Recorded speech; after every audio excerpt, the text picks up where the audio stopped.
y hoy vamos a hablar de este tema doctrinal, la doctrina de la Trinidad, La doctrina de la Trinidad es central para el cristianismo bíblico, Hace poquito le hicieron una pregunta a mi hija, a Valentina, un hombre muy estudiado, un hombre muy preparado, un hombre con argumentos tremendamente fuertes, ¿sí? Y le hizo una pregunta: bueno, ¿usted por qué me habla de la Trinidad si la Trinidad no es bíblico?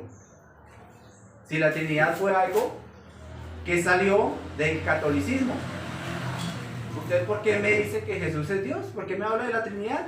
Deme argumentos. Y él le mostró un listado de argumentos, pero grandes, hablando de que la Trinidad no es bíblico. Quisiera hablarles un poquito del contexto de lo que es la Trinidad, ¿sí? Y por qué nosotros predicamos o hablamos de la doctrina de la Trinidad, ¿sí? Para ello, el tema central de esta doctrina es la cuestión de cómo Dios puede ser tanto uno como tres. Este es el tema central. Esta es la cuestión. ¿Cómo Dios puede ser tanto uno como tres? Para ello, vamos a hacer un repaso por la historia. Un repaso acerca de la doctrina de la Trinidad desde tiempos de los apóstoles. En el año 33, del 33 al año 100, los apóstoles enseñaban acerca de esta doctrina, ¿sí? Ellos enseñaban claramente y aceptaban la real y completa deidad de Jesús. Y adoptaban también la fórmula bautismal trinitaria, que está en Mateo 28, 19. ¿Qué es lo que nos dice Mateo 28?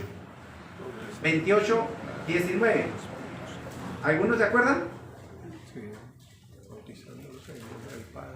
¿Bautizándolos en qué? En el nombre del En el Padre. nombre del Padre, del Hijo y del Espíritu Santo. Bautizándolos en el nombre del Padre, del Hijo y del Espíritu Santo. Esta era la fórmula bautismal de los apóstoles. Enseñaban esto, aplicaban esto, ¿sí? Vemos también, aún en tiempos de los apóstoles, algunas herejías que se iban metiendo en las iglesias. Primera de Juan, bueno, las cartas de Juan atacan, entre otras, esas herejías, Judas, acerca de los falsos maestros. ¿Qué era lo que enseñaban? Enseñaban la parte del gnosticismo. Jesús no es Dios, Jesús no se humanó, Jesús no vino en carne. Y esas cositas se estaban metiendo dentro de la iglesia. Más adelante, desde el año 100 al 150, encontramos los padres apostólicos, que ellos también enseñaban acerca de esta doctrina de los apóstoles. Siguieron con esa misma línea doctrinal. Cristo es Dios, Él es preexistente. Pero el problema ocurrió más grandemente, o se vio nacer más grandemente a partir del 150 al 325. ¿Cuál fue el problema? Hubo una creciente persecución, hubo una creciente herejías se fueron fomentando fuertemente y empezaron algunos con las escuelas donde enseñaban doctrinas erróneas, doctrinas humanísticas, ¿sí? Los escritores cristianos se esforzaron a establecer más precisamente y a defender esta doctrina que enseñaba la palabra de Dios. Allá encontramos en medio de estos años algunos hombres llamados los padres de la iglesia primitiva. Encontramos, pongámosle, a un hombre llamado Justino Mártir. Él afirmaba y decía: Cristo es diferente en función del Padre. Y si nosotros miramos, ellos seguían la misma línea doctrinal, algunos de los padres de la iglesia primitiva. Atenágoro también enseñaba: Cristo no tuvo principio. Teófilo, el Espíritu Santo es distinto del Logos. ¿Sí? Orígenes también enseñaba el Espíritu Santo es coeterno con el Padre y con el Hijo. Y otro hombre que es muy conocido, más nombrado, Tertuliano. ¿Sí lo han escuchado él? Tertuliano, uno de los padres de la iglesia primitiva. ¿Qué enseñaba él? Él habló de la Trinidad. Y pongámosle atención a esto. Él habló de la Trinidad de personas. 3 en número, pero 1 en sustancia. Y él fue el primero en hablar o en decir o en enseñar esta palabra, Trinidad. Esta palabra Trinidad, el primero que la usó fue Tertuliano. Tertuliano. Esta palabra Trinidad no es una palabra bíblica. Ni siquiera la palabra bíblica doctrina trinitaria está en la Biblia, ¿sí? Pero ya les vamos a decir, yo ya les voy a compartir por qué nosotros enseñamos esa doctrina, ¿sí?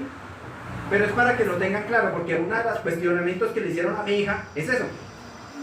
Le hicieron a mi hija ese cuestionamiento. Bueno, si la Trinidad viene del catolicismo, ¿por qué usted viene a decirme que Jesús es Dios? ¿Sí? ¿Por qué? Si eso viene del catolicismo, eso viene de allá. ¿Cómo me dice que Jesús es la misma esencia del Padre? Esas son enseñanzas allá del catolicismo.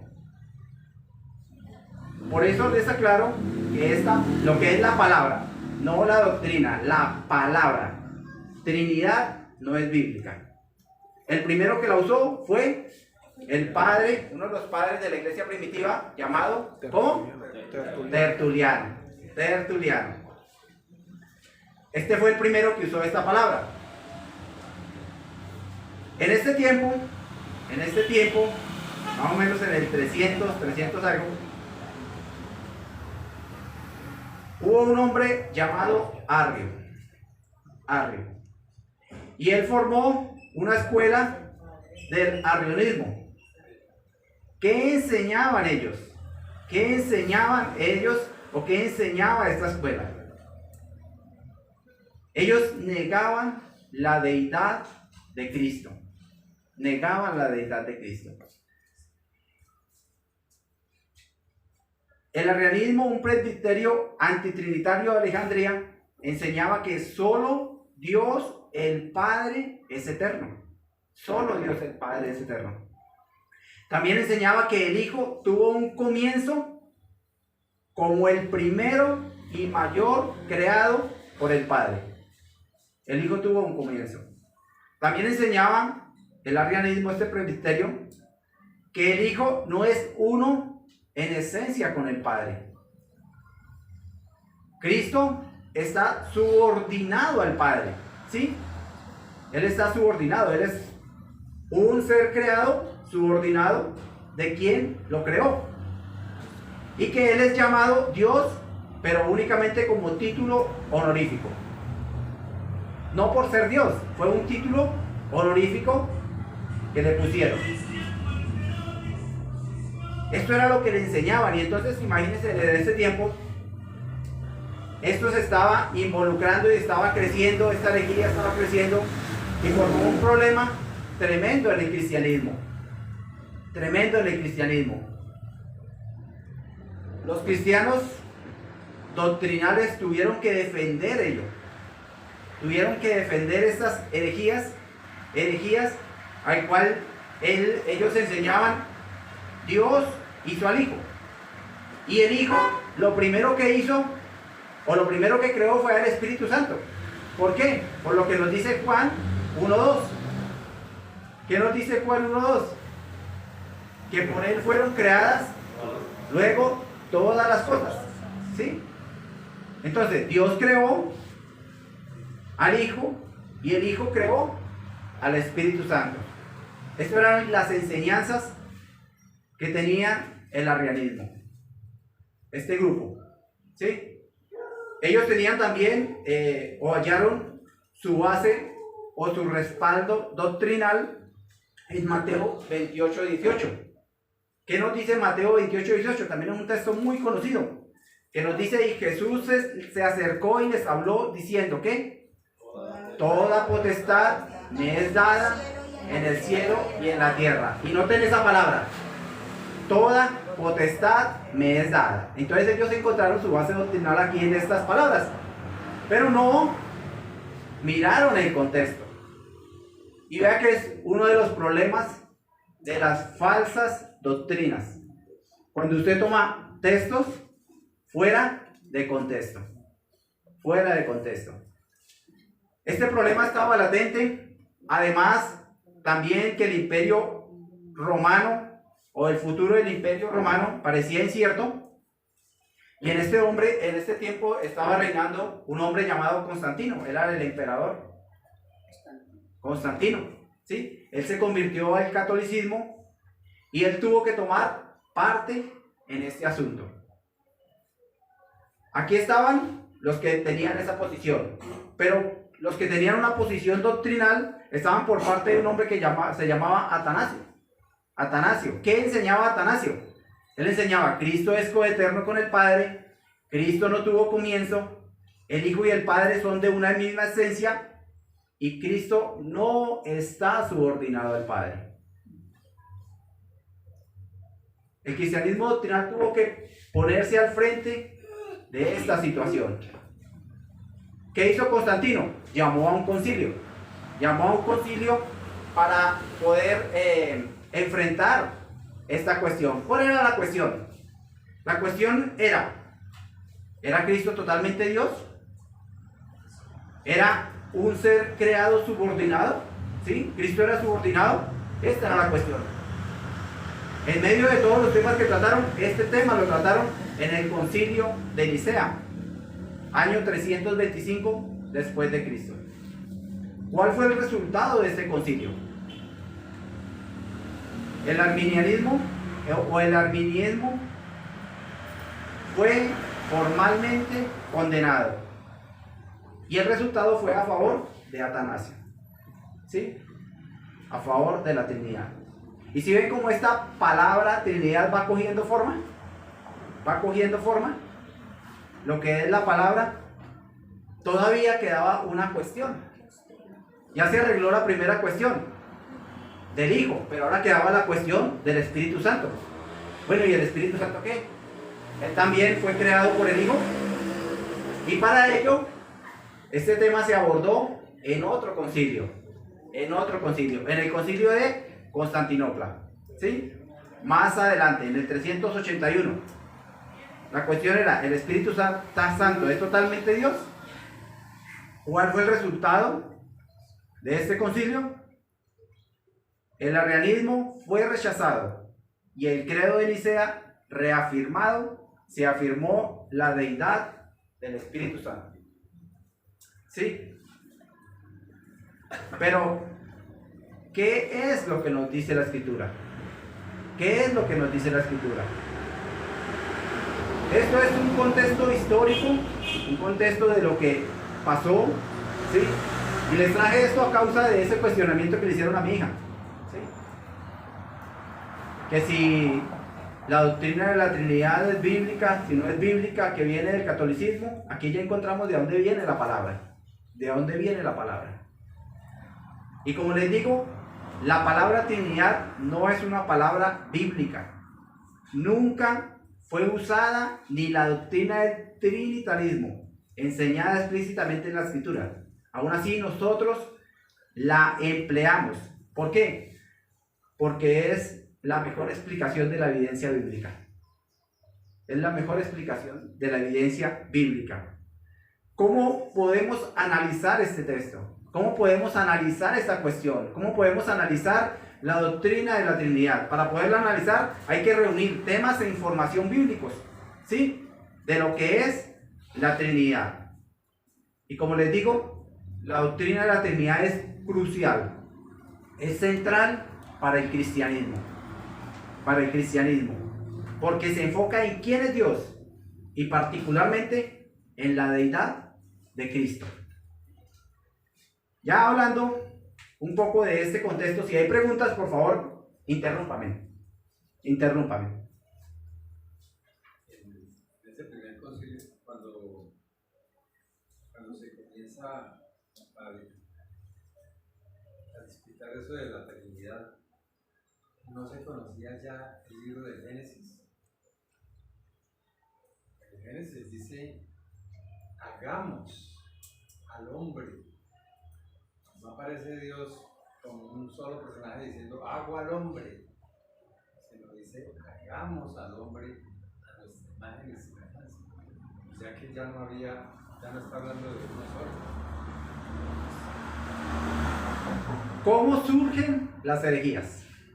¿Sí? ¿Cómo surgen esos cuestionamientos que nos está hablando el hermano? Porque sí, claro, en ese momento estaba el Antiguo Testamento, Génesis, todo eso estaba, habían quien perseveraba en la sana doctrina, pero habían otros que enseñaban herejías. ¿Por qué? La herejía se forma es cuando el hombre intenta explicar a Dios desde su punto humanístico y no desde el punto bíblico.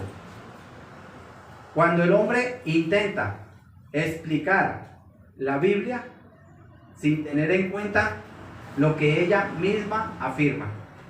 Y vea, hermano, la misma palabra de Dios se explica a sí misma.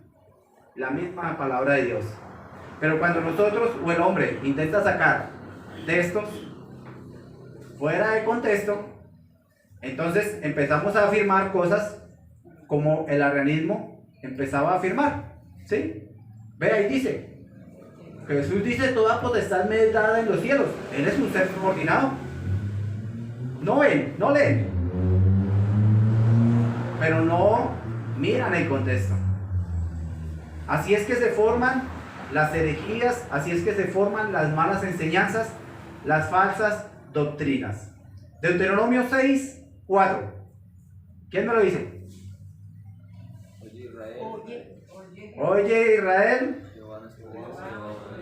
Jehová vuestro Dios, Jehová uno es. Vamos todos. Oye Israel, Jehová nuestro Dios, Jehová uno es.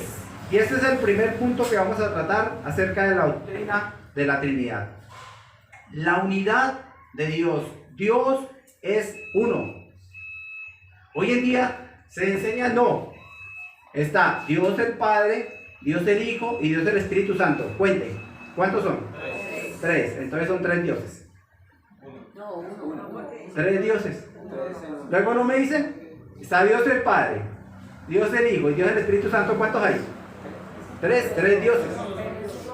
Pero ahí dice uno solo. Hay quienes enseñan acerca del politeísmo, de los tres dioses. Por ejemplo, en Juan 1:1 dice en el principio el verbo era con Dios, El verbo está hablando acerca del Hijo, de la persona del Hijo. Sí. En el principio, cuando dice en el principio es antes de todas las cosas. Antes de todo. Antes de que existiese todo. ¿Qué? En el principio estaba ¿quién? El verbo. El verbo.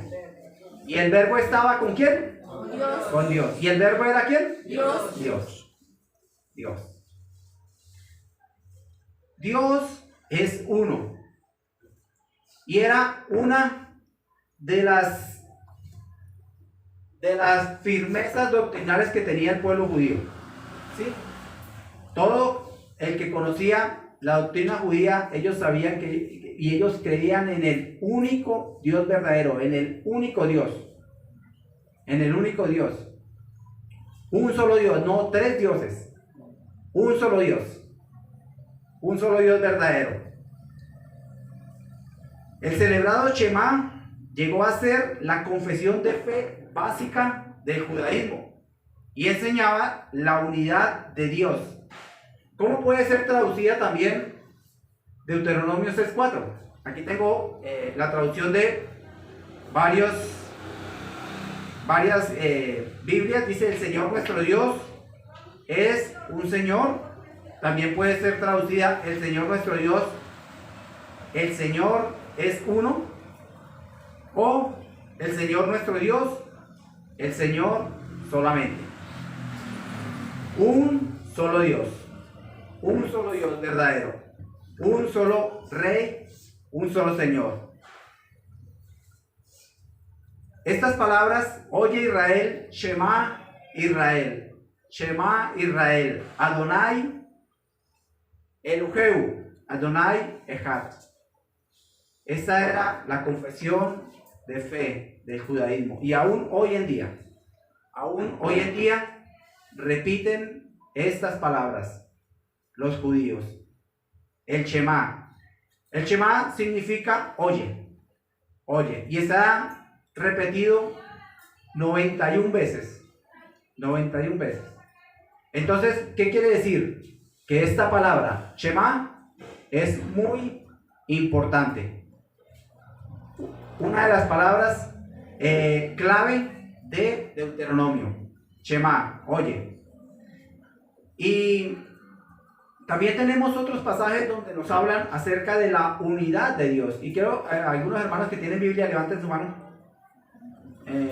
Albeiro, ¿me puede ayudar con Isaías 45, 14 al 15? ¿Qué más? ¿Qué hermano? Isaías 46, 9. ¿Mamá? Ya le ganaron. Primera de Timoteo 1:17 y aquí la tía. Isaías 45, 14 a 15. ¿Isaías? No, ¿O Timoteo? ahí era la primera cita. ¿Cuál es la mía? La segunda cita, Isaías 46, 9. La tercera cita, aquí, primera de Timoteo 1:17. La tía, primera de Timoteo 2, del 5 al 6. ¿Sí? Y el pastor, que fue el otro que me dijo, pastor, primera de Corintios 4, 8 del 4 al 6, perdón. Primera de Corintios 8, del 4 al 6. ¿Qué es lo que marca la enseñanza bíblica? La unidad de Dios. La unidad de Dios. Dios es uno, no son tres. Dios es uno. Uno en esencia. ¿Sí? ¿Qué es lo que nos dice Isaías 45? Así dice Jehová. 14 y 15. Así dice Jehová, el trabajo de Egipto, las mercaderías de Etiopía y los hombres de elevada estatura, pasará a ti y serán tuyos, irán en pos de ti, pasarán contigo, te harán reverencia y te suplicarán diciendo, ciertamente en ti está Dios, y no hay otro fuera de Dios.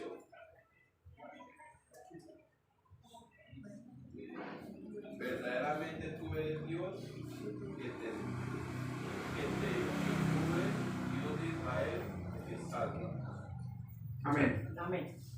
¿Qué es lo que nos dice aquí? Que los otros pueblos dirán que ciertamente en ti está Dios y que y no hay otro Dios fuera de ti.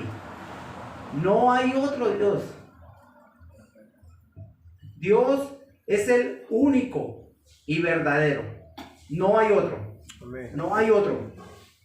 Dice, verdaderamente tú eres Dios que te encubres, Dios de Israel que salvas, único Dios. Isaías 46, 9 también nos habla acerca de ello.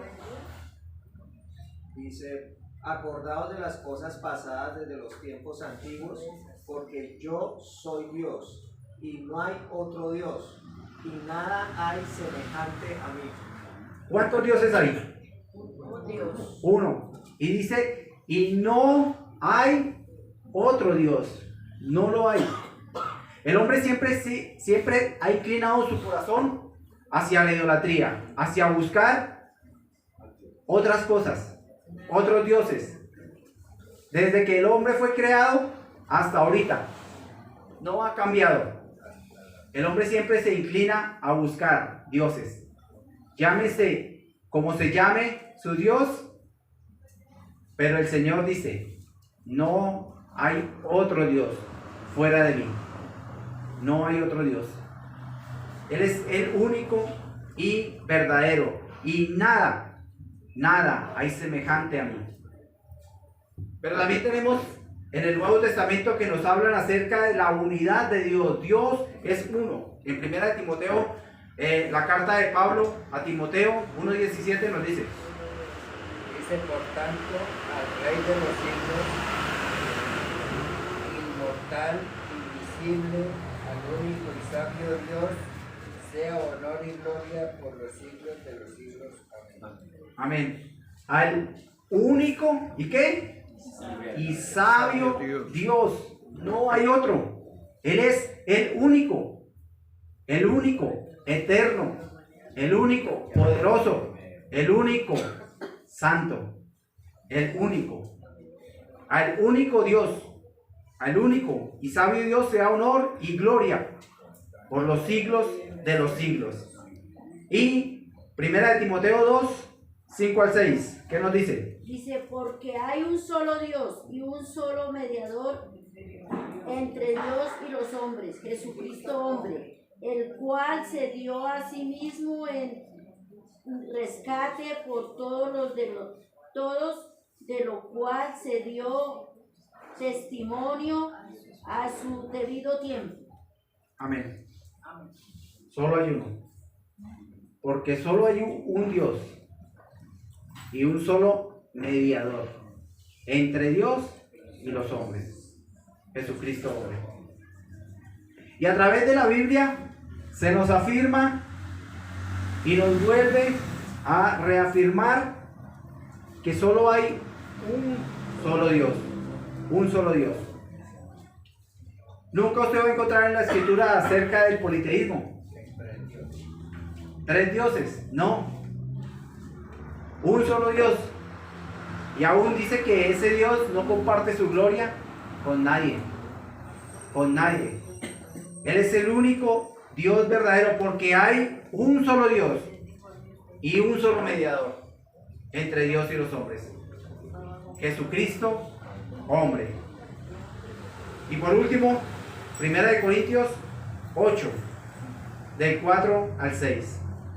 Dice así la palabra de Dios: acerca pues de las viandas que se sacrifican a los ídolos, sabemos que un ídolo nada es en el mundo, y que no hay más que un Dios, pues aunque hayan algunos que se llamen dioses, sea en el cielo o en la tierra, como hay muchos dioses y muchos señores, para nosotros, sin embargo, solo hay un Dios, el Padre, del cual proceden todas las cosas, y nosotros somos para Él, y un Señor, Jesucristo, por medio del cual son todas las cosas, y nosotros por medio de Él.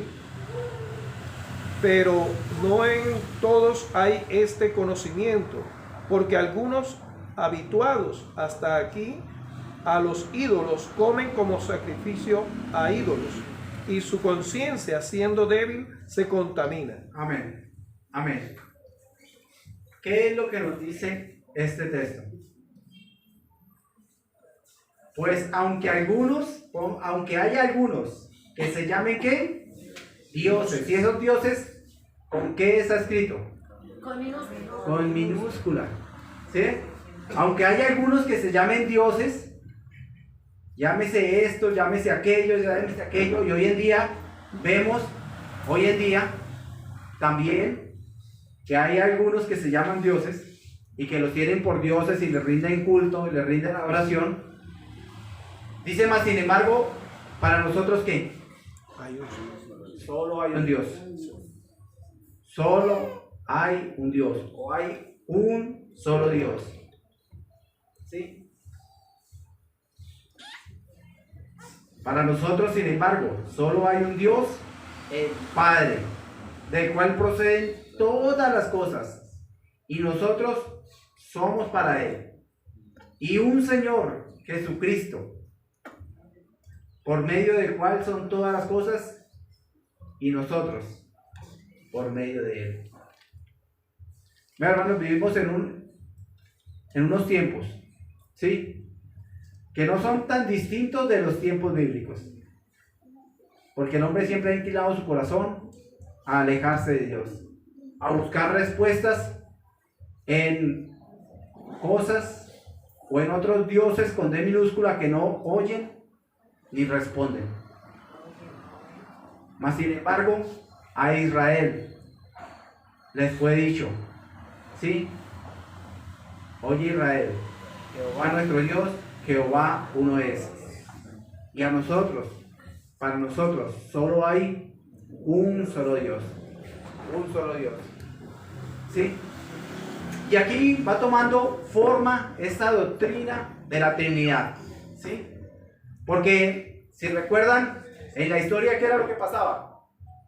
El cuestionamiento estaba acerca de que Jesucristo no era Dios, era un ser creado. ¿Sí?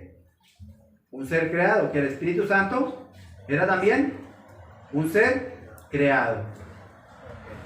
Mas aquí nos dice que solo hay un Dios. Un Dios. No hay tres dioses. No hay varios dioses. Aunque sí por muchos hay varios dioses con D minúscula. Mas para nosotros un solo Dios. Y volvemos a Deuteronomio 6. Y con ello terminamos. Deuteronomio 6 contiene la más grande declaración dada al ser humano. La más grande declaración.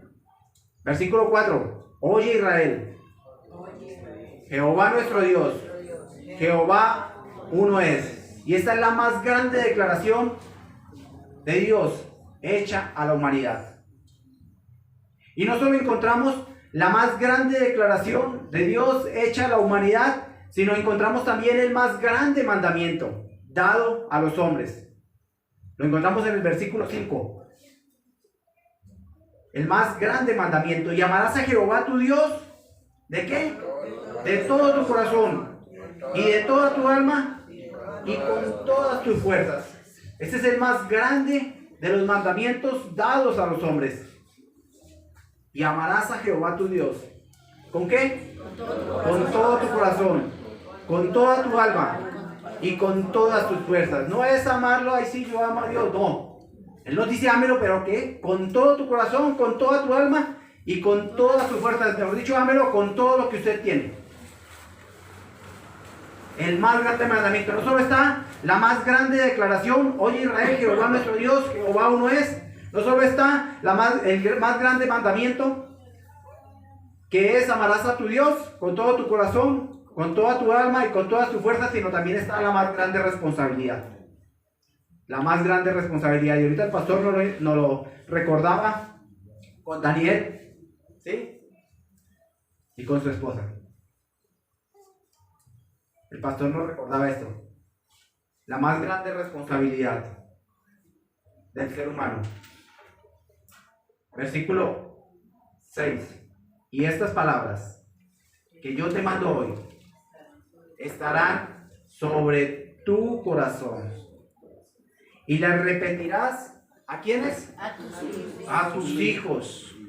¿Qué es lo que va a repetir? La más grande declaración dada por Dios.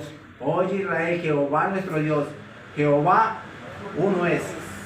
Estas palabras las repetirás a tu hijo. Es tu responsabilidad como padre. Tu responsabilidad. Y hablarás de ella. ¿Cuándo?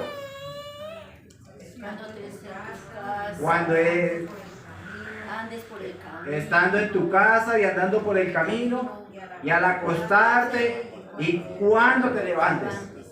Y las atarás como señal en tu mano y estarán como frontales en tus ojos, y las escribirás en los postes de tu casa y en tus puertas.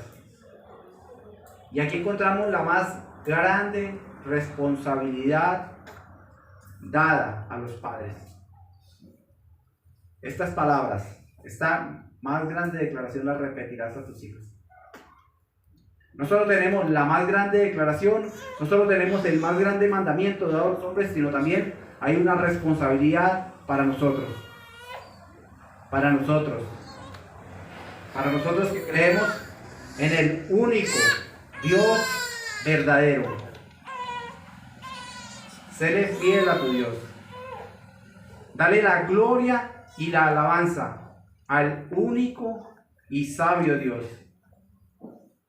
Sé fiel, sé leal a tu Dios. Sé fiel al único Dios verdadero y cumple con esa responsabilidad que el Señor te encomienda hoy. Estas palabras debes repetirlas a tus hijos, debes enseñarlas a tu generación. ¿Hay alguna pregunta o alguien que quiera aportar? Ahí cuando dice que la repetirás a tus hijos y todo lo que habla referente a esto, nos enseña que en todo momento, en todo lugar y al todo debemos de hablarle a nuestros hijos, debemos hablarle a nuestros nietos, a nuestra familia también de las maravillas de Dios, de lo que hace Dios y lo que es Dios. No importa el momento, el lugar, sino dice en todo tiempo. Porque estas nuevas generaciones se están desviando, ¿sí? Muchos no asisten a la iglesia, otros no conocen a Dios. Muchos andan tras lo que es vano, tras lo que no aprovechan. Poca juventud en las iglesias, en los grupos de jóvenes, menos juventud también. ¿Por qué eso? Porque nosotros como padres no hemos cumplido con esa responsabilidad. No hemos atendido a la voz de Dios, a esa responsabilidad que tenemos. Y esa responsabilidad no es cuando crezca, así pequeñitos, desde pequeñitos. Ya después de que crezcan. Repítales a tus hijos, enséñales, ¿sí? Enséñales. Ser responsable con esto que Dios te encomienda hoy. Padre, muchas gracias te damos, Señor amado, por tu palabra. Muchas gracias te damos, Señor, porque, Señor, podemos entender a través de tu palabra quién eres tú y cuál es tu esencia. Tú eres el único Dios verdadero, el único que merece todo honor y toda gloria, toda honra, toda alabanza, Señor. Así como dice tu palabra, aunque el mundo y para muchos hayan muchos dioses, mas sin embargo para nosotros solo hay un solo Dios y un solo mediador entre Dios y los hombres, que es Jesucristo, hombre. Señor, y te damos gracias, Señor amado. Te damos gracias por tu amor, por tu misericordia, por tu bondad, Señor, y por esta revelación que tú das al ser humano, para que te conozca a ti, para que se acerque a ti, Señor amado. Señor, ayúdanos para cumplir con esa responsabilidad grande que tenemos como padres y con esa responsabilidad que tenemos como esposos, como hijos, como siervos. Señor, ayúdanos a cumplir con esas responsabilidades. Señor, te lo imploramos en el nombre poderoso de Jesucristo, para que den la gloria, la honra y la alabanza. Amén. Amén.